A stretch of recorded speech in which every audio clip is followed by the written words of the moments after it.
감정에 휩쓸리지 않고 평온을 찾는 가장 좋은 방법으로 감사하는 마음을 연습하는 걸 아주 좋죠. 말씀하셨어요. 네. 좋은 기억을 쌓아두는 것은 다음 생에까지 이어지는 재산. 훈련하는 방법을 구체적으로 혹시 알려주실 수 강의 커리큘럼을 그렇게 짰어요. 있어요? 감사합니다. 미안합니다. 감사하다고 인사하는 법. 이것도 이제 배워야 돼요.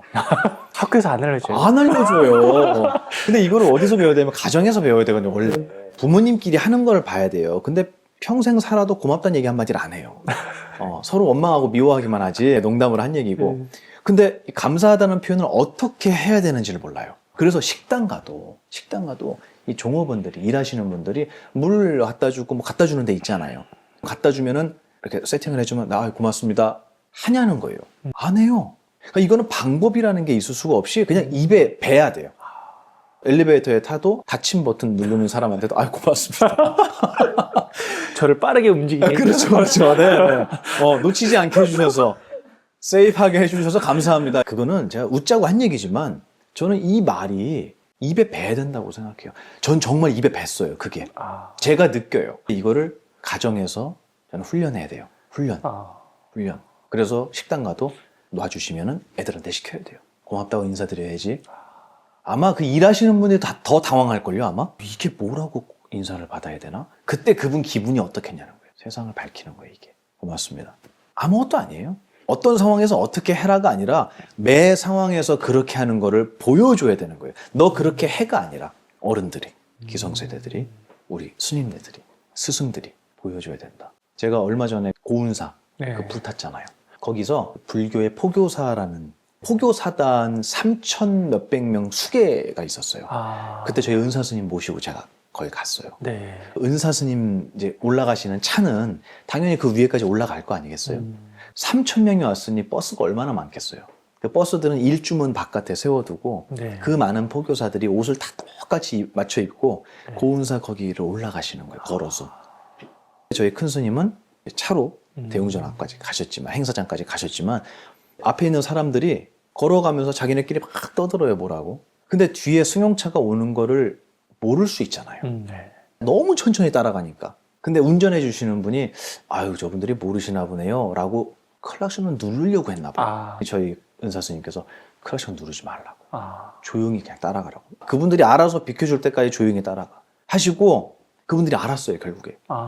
차 와요. 그러고 비켜드리면서 당연히 차를 볼 거 아니에요. 다 걸어오는데 누가 차를 타고 오겠어요.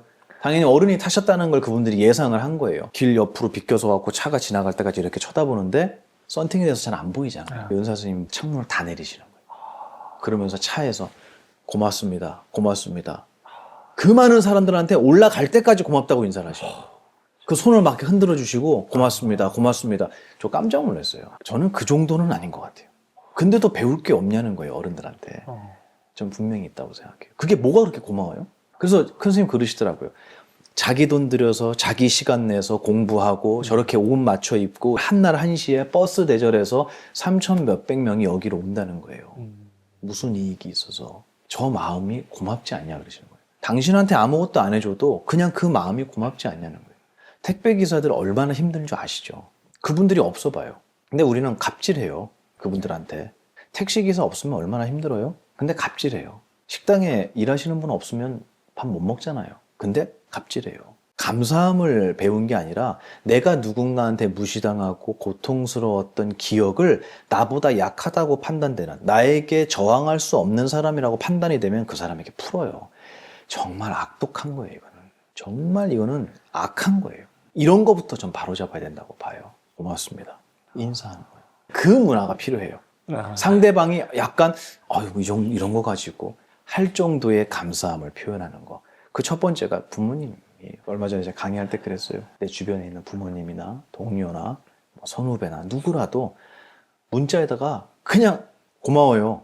보내보라고. 그리고 밑에 쓰라고. 나 술 안 먹었어요. 제가 그날 강의 때 그렇게 얘기를 했어요. 고맙습니다. 당신이 계셔서 정말 고마워요. 그냥 그 한 줄만 써도 돼요. 돈 안 들어요. 시간 1분도 안 걸려요. 그걸 본 사람 기분이 어떨까요? 얘가 미쳤나 하면서도 행복한 거예요. 그냥 갑자기 생각나서 보냈어요. 당신이 계셔서 정말 감사합니다. 이 문화가 왜 대한민국에 이렇게 찾아볼 수 없을 만큼 사라졌는지는 모르겠습니다. 네. 역사와 관련이 있겠죠. 너무 아픈 역사가 있어서. 하지만 저는 그렇게 살고 싶어요. 그래서 제가 항상 보면 고맙습니다, 감사합니다, 저는 항상 그렇게 얘기를 하거든요. 저에게 어떤 이익을 줘서라기보다는 그냥 내 세상에 나타나 주셔서 고맙습니다. 나를 힘들게 하는 사람이 나타나면 아, 저렇게 하면은 미움받는다라는 걸 알려주셔서 고맙습니다. 그렇게 생각하면 다 고마울 것들밖에 없거든요. 제가 아는 분이 80년도에 자살 기도를 했대요. 근데 어디서 했냐면 여관방에 가서, 가난한 청년이었죠. 손목을 그었대요. 근데 이렇게 얘기하시더라고요. 깜짝 놀랄 만큼 피가 많이 나오대요. 우린 그렇게 피를 흘리는 사람을 본 적이 없어요. 정말 동맥에 손상이 오면 뿜어요. 천장까지 튀어요. 자살 기도를 했는데 피가 너무 많이 나오더라는 거예요. 그때 두 가지 생각이 들었대요. 하나는 너무 무서웠고, 내가 했는데도 너무 많이 나오니까 피가. 또 하나는 이제 끝났구나라는 포기하는 마음이 들더래요. 이거 막을 수가 없는 거예요. 네. 근데 그 순간에 그 여관, 싸구려 여관, 여인숙이죠. 여인숙 아시죠? 여인숙 알아요? 아니요. 거의 없어졌어요, 요즘에. 방이라고 볼 수도 없어요. 정말 싸구려 여관에 오래된 누런 벽지가 발라져 있는데 거기 이렇게 기대갖고 이제 가는구나라고 포기하는 마음이 딱 들었는데 그 벽지에 무늬가 있잖아요. 벽지는 무늬가 이렇게 있죠. 그게 그렇게 예뻐 보이더래요. 저는 아직까지 그 마음은 잘 몰라요. 내가 끝났구나, 몇 분 안 남았다, 이제 끝났다라는 생각이 들 때 그 벽지에 새겨져 있는 문양이 싸구려 여관에 뭐가 예쁘겠어요, 그게. 근데 그게 그렇게 예뻐 보이시더래요. 그때 아셨대요. 세상은 아름다운 것이 정말 많구나. 그걸 마지막 순간에 느끼셨대요. 그 얘기를 해주시더라고요. 이 세상에 얼마나 아름다운 게 많은지. 근데 우리는 몰라요. 왜 모르냐면 탐 때문에. 네. 탐하게 되면 이룰 수 없는 걸 이루려고 노력하다 보면 그 뒤에 따라오는 게 뭐죠? 탐, 진. 진짜 한문이 어떻게 생겼냐면 눈, 목자 옆에 참 진자가 써 있어요. 눈빛이 진지해지는 거예요. 전 그렇게 설명해요. 심각해져요, 눈빛이. 이게 분노 아닌가요? 화를 내는 게 아니고 심각해지는 거예요, 눈빛이. 그게 진. 그리고 나면 치가 나오잖아요. 어리석을 치. 네. 약자로 보면 알, 지자 위에 병질엄 부가 들어있어요. 쉽게 얘기하면 병할 때 쓰는 한자하고 알, 지자가 붙어 있는 거예요. 알미라고 하는 게 어떻게 됐다는 거예요? 병들었다. 옳게 알지를 못한다는 거예요. 탐욕이 생기면 진지해지고, 진지해지면 세상을 올바르게 인식할 수가 없어요. 엉망진창이 되는 거예요. 그분의 그 말씀, 벽지의 문양이 뭐가 그렇게 예쁘겠냐. 근데 그게 너무너무 아름다워 보였다라는 그 말씀이 내가 아직도 세상의 아름다움을 제대로 못 보고 있구나. 저희 월가스님 아버님, 아버님이 1년 전에 이제 돌아가셨어요. 이제 암투병을 하셨는데 감사하게도 길지 않게. 이제 월가스님이 속가는 잘 안 가잖아요, 스님들이. 근데 이제 아버님 마지막이라고 하시니까 마지막에 한 2개월 동안 병원에 이제 중환자실에 계실 때 여러 번 가서 손도 잡아드리고 대화도 좀 나누고 주무시고 오고 그랬는데 어느 날 딱 갔는데 나 좀 일으켜달라 그러시더래요. 근데 병원 전동 침대잖아요. 전동 침대가 이렇게 누르면 잉 하고 일어나요. 그 애기들을 입원하면 맨날 그거 갖고 장난치거든요. 아시죠? 예, 휠체어 타고 다니고 맨날 다리 다친 놈도 아닌데 주워다가 타고 다니고 그 바퀴 달린 그 수액봉 그거 막 타고 다니고 그래요, 애들. 근데 그분은 너무 아프시니까 이 전동 침대가 일어나는 그 속도도 못 견디시는 거예요. 비명을 지르는 거예요. 그러니까 요만큼 올리고 심호흡을 하셔야 돼요.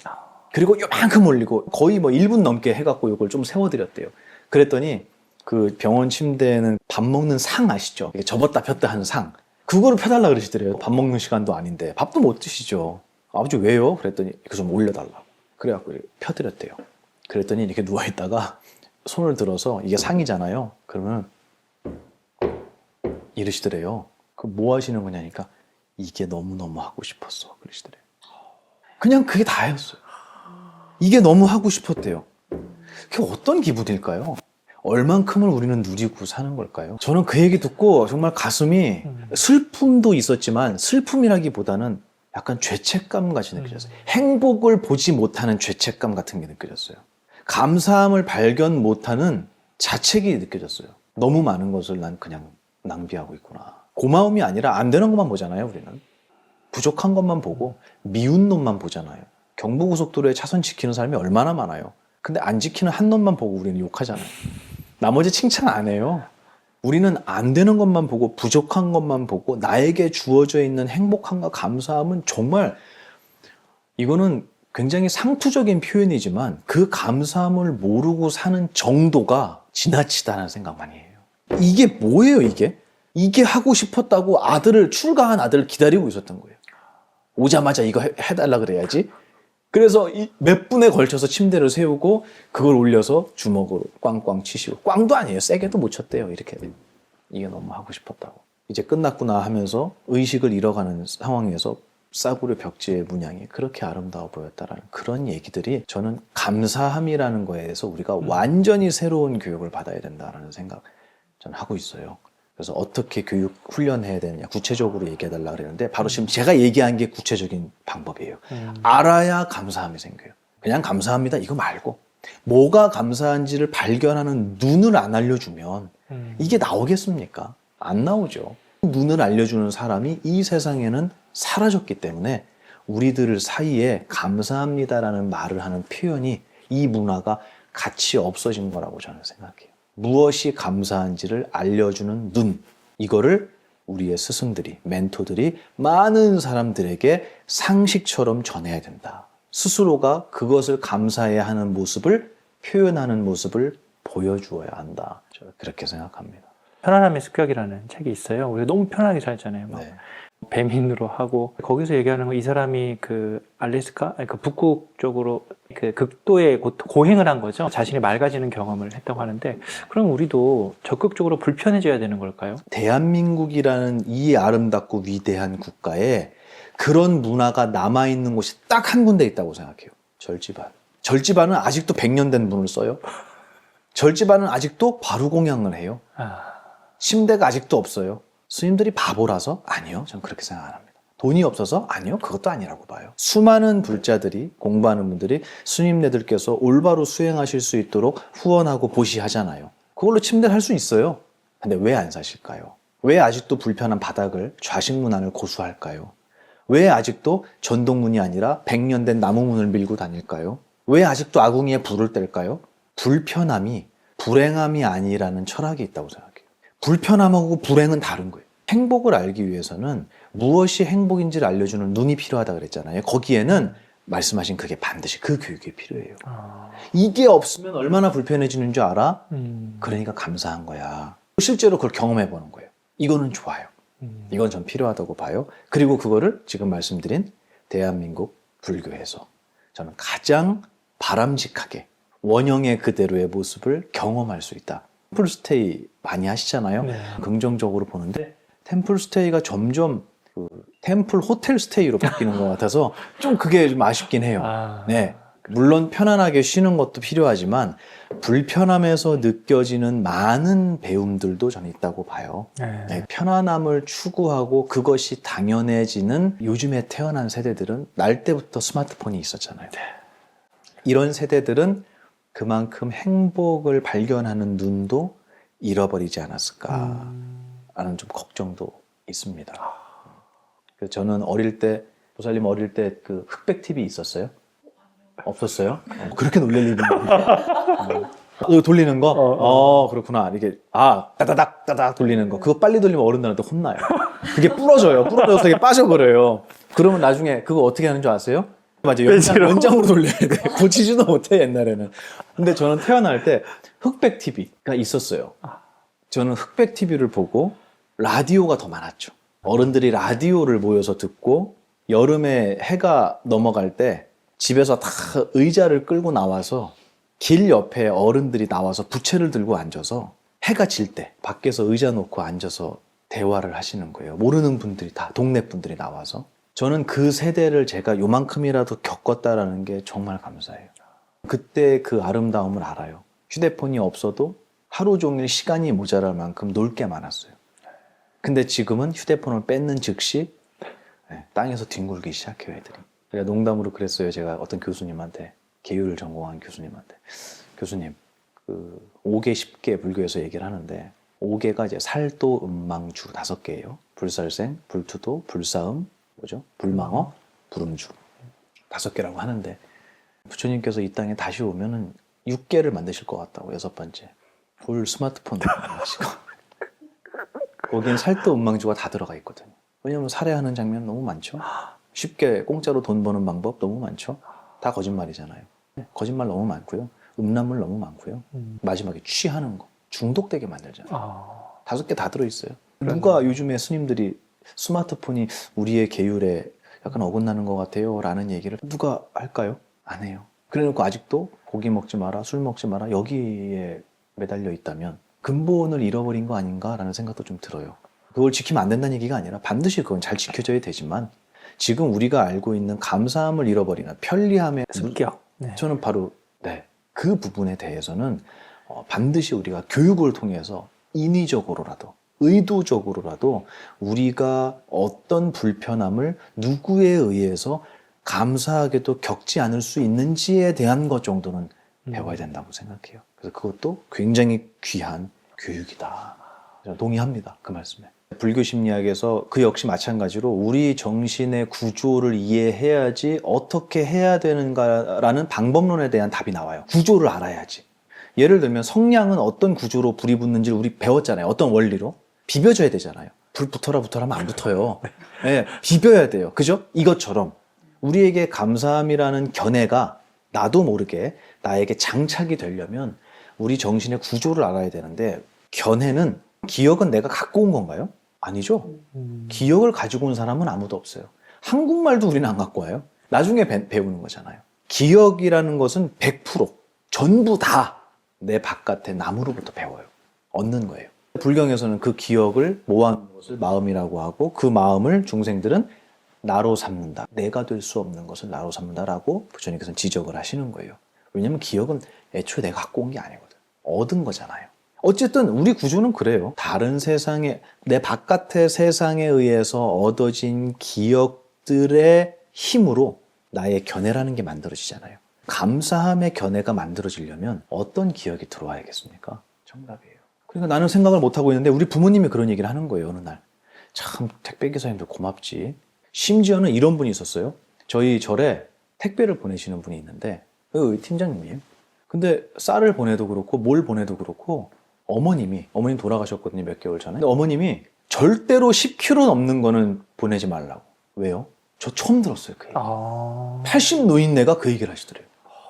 이렇게 보내면 어떡하냐고. 나눠서 보내라고. 감사함을 아시는 거예요. 저도 배운 거예요. 이런 기억이 들어가면 택배 기사님들 보면 어떤 견해가 나올까요? 이거는 노력해서 얻는 게 아니에요.